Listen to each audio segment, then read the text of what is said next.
Hi guys, good evening. Today just right about now I'm going to an influencer meeting to talk to brands and agencies about being a social media influencer.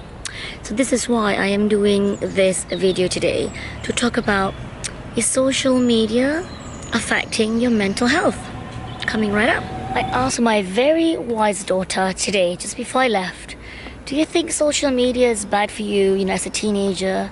And she laughed. She go, hell yeah. But no. She reminded me that depression or anxiety through social media can only come about when they already have issues to begin with. It can just spiral them into an even worse situation.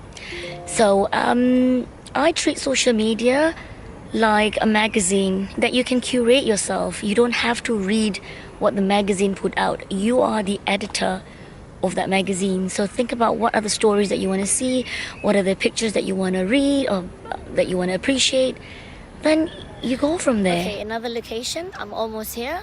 So all I'm going to say is when I started off my Instagram account, I really set out to say I wanted to look for friends. And when I set up my YouTube channel, it was purely to kind of kill time and basically share some tips and some knowledge I have for friends who are asking me for advice.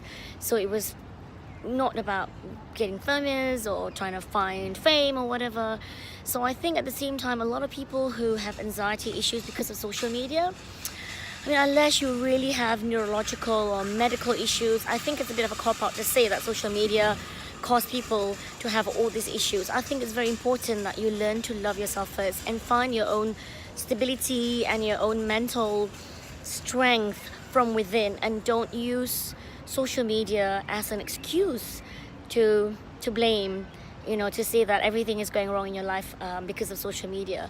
I mean, of course, it's so easy to look at all these beautiful women, beautiful guys with pectorals, and they're doing all this traveling and whatnot. And you see, when I look at all these pictures, all I think about is, like, oh my God, I am so inspired to go and see this place. Or, oh, she's wearing an amazing dress. Oh, her booty is so perky. I want to have some booty like that.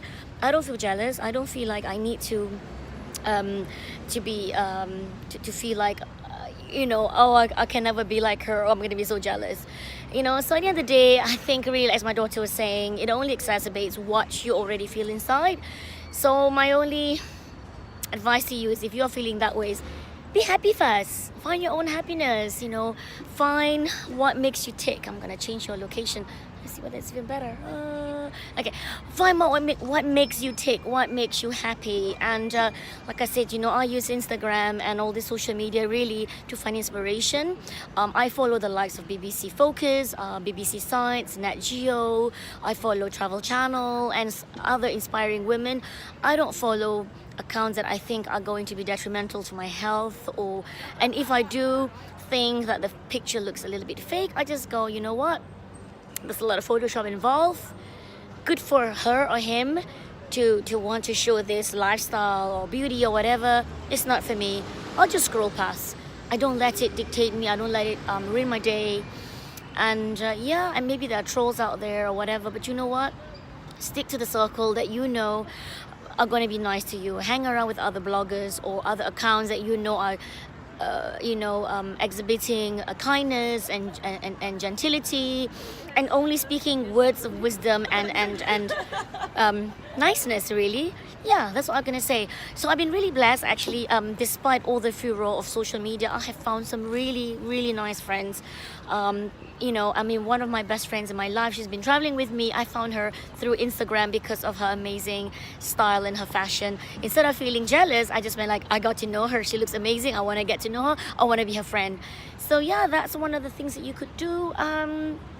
And one of the things I'm really happy about is I have got 4 children, 2 of whom already have their own social media account. They've got their head screwed tight. They know exactly what's going on behind all these pictures. I've already told them from very young, don't listen to all these all these stories or news. When you look at a media, make sure that it's real. When we talk about fake news, a lot of pictures from 20 years ago were already fake, as in Photoshop. A lot of actresses and a lot of personalities have already mentioned we don't look like that in real life. So I already told them, be aware what you're seeing, take everything with a pinch of salt, don't let it ruin your day, and do realize that your life is real right here, right now, face to face. It's not what's on social media. So there you go. If you got any more questions, if you got any more tips, any more things to say and add to this topic, let me know.